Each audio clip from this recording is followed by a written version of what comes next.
и выкинула это. По-моему.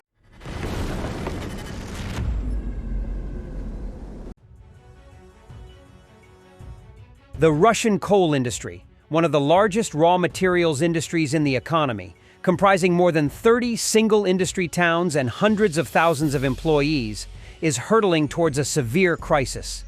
Having lost Western markets, faced with a sharp drop in demand in friendly countries and multi-billion-dollar losses, coal companies have begun to sharply cut production. According to Rosstat, coal production in Russia fell by 6.7% year-on-year in July, and its total volume of 31.5 million tons was the lowest since the 2020 pandemic. Compared to the peaks shown in December 2022, coal companies have lost about 12 million tons of monthly production, or 27%. The production of hard coal, the main product of coal miners, which accounts for 80% of production, has collapsed by 8.2%, and anthracite, the most valuable grade, by almost a quarter, by 23.7%. In August, according to operational statistics from Rosstat, the decline in coal production accelerated to 10.1% year-on-year. Western sanctions have become the key problem for the coal industry, notes Janice Klug, a research fellow at the German Institute for International Security Studies. Unlike oil and gas, which the European Union continues to buy, albeit in small quantities, coal has been subject to a total embargo, and Asian countries that bought Russian coal last year have sharply reduced demand. Supplies to China in the first half of 2024 fell by 8% and are not expected to grow, complained Russian Energy Minister Sergei Tsivilev in September. The fact is that Beijing has imposed duties on Russian coal, the minister explained. At the same time, other suppliers, Indonesia and Australia, were not affected by them, since they are part of a free trade zone with China. India has cut its coal imports from Russia by 55% and Turkey by 47%, according to CREA estimates. Russia's total coal exports fell by 11.4% in January-July to 112.6 million tons. And since coal miners exported about half of their output, the blow was painful for them, Klug notes. The Russian coal industry is entering its worst crisis in 30 years, says independent energy expert Maxim Ivanov. In addition to sanctions, Chinese duties and forced discounts, the fall in global coal prices is having an effect. In the first half of the year, they fell by 34% to $132 per ton on FOB Newcastle, Australia terms, the largest coal hub in the Asia-Pacific region. As a result, according to Rosstat, more than half of coal companies became unprofitable, and the net financial result of the entire industry became negative.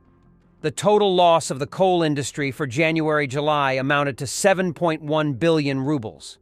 At the same time, the losses of unprofitable companies increased by 3.4 times, and the profit of profitable ones decreased by 72%. Coal miners are faced with blocked payments, unavailability of imported equipment due to sanctions, and are forced to offer discounts to customers who avoid toxic companies from Russia, Klug lists. In addition, transporting coal to Asia is expensive. If one tanker holds $50 million worth of oil and its delivery to India costs $5 million, then a ship with coal carries cargo worth only $15 to $20 million, and transportation costs eat up to a third of revenue. The Russian government is basing its energy strategy on a constant increase in coal production, from the current 438 million tons per year to 482 million tons in 2030 and 556 million in 2050. But there is unlikely to be demand for this coal, Ivanov believes. China is developing its own production, Asian countries are striving to switch to green energy, and metallurgists around the world are introducing low-carbon technologies.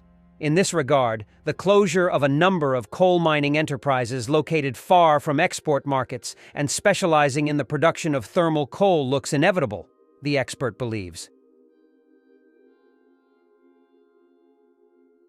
How to report that the largest oil depot in Crimea is on fire according to Russian propaganda media standards. First, use poetic phrasing such as, "It's like a volcanic eruption," Black clouds of smoke quickly rise into the sky to describe the fire. Interview a local official who will declare that everyone is very calm. Interview a resident that had to be evacuated who will state that she's been fed and given tea, so everything is fine. Only after all the above, feel free to admit that a man-made municipal emergency regime has been declared in Feodosia. You can see there's still more than half the fuel in the tank. It's leaking and catching fire immediately. Looks like a volcano eruption. It's hot near the oil depot. You can smell the burning and there are black smoke clouds. They're quickly rising into the sky. Emergency workers are cooling down the tank at the fire scene. In the city, traffic is blocked on Fedco and Geological streets. Alternative routes have been created for buses number 2 and 4. There are issues, but services are handling it, and everything with the transport is running smoothly. People whose houses are near the oil depot were evacuated. So 2 evacuation points have been set up in schools 12 and 9 in Feodosia. Residents come here with their pets. For example, there's Bim and 2 more They fed cats. us here, gave us tea, everything is okay. Are you planning to stay here? They said they'll take us to a hotel, so we'll see.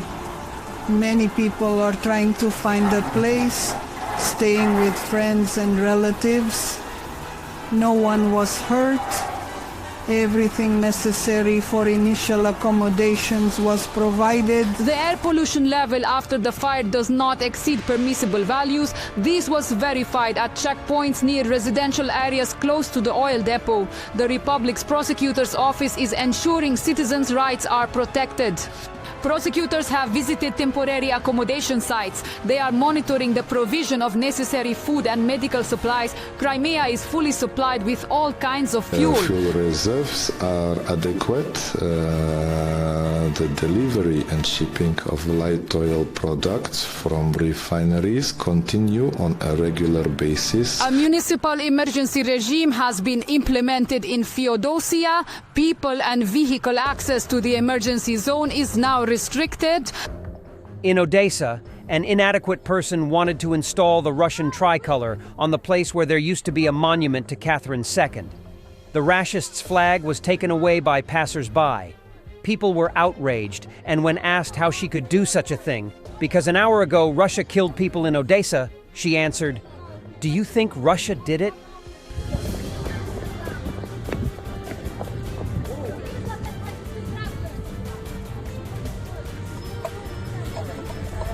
Ушла и выкинула это. Помойку смыла. Дура, тебе мало было. Ты что, наркоман? Я сейчас заеду. Не зажигалась, давайте спать. Пошла нахуй. Да, не напали. Зачем вы это делаете? Зачем вы это делаете?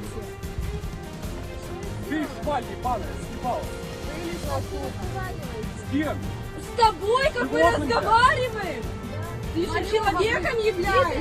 Вони дітей вбивають, ти тут тряпку цю вішаєш. Ти тварь. Коли би лучше дома помила? Знаєм, блядь. Полчаса назад був прильот, людина загинула від чиєї ракети, вилізла отсюда нахуй. Ебало, завалил. Да, блядь. Ти пошла отсюда, бо зараз будемо на нірку.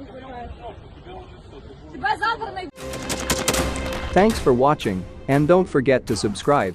Also, if you want to support Warthog Defense, please become our member and get early access to new videos, exclusive members-only videos, and become administrator in comment section. The membership link is in the description. Rescues every day. We had a guy last week, it's 6 rescues in 6 days.